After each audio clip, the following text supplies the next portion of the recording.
سلام علیکم. من یک مهاجر مهلتی از مسکو نامم سلیمان. میخواستم ناراضگی خود را در قضیه که با برادر عبدالستار پیر محمدزاده دیروز بود، بله به فکرم دیروز بود، گذشت از طرف کارمندی نظارت راه با فرمانی رئیس شهر. چی گفتن با رئیس شهری دوشنبه؟ یک هفته پیش ما یک نواری رو دیدیم که رئیس شهر درخت میشیناند.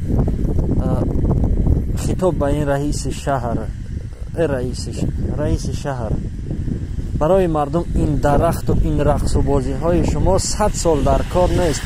مردم امروز از گرسنگی میمیرند. امروز آرد در طی 300 سوم خسته است. شما 580 سومانی در یک ماه 2 بار این برادر رو جریمه میکنه. اینها با مثل شما بیزنس ندارن که یک کمتر انصاف کردن در کار، یک خلی را بفهمیم.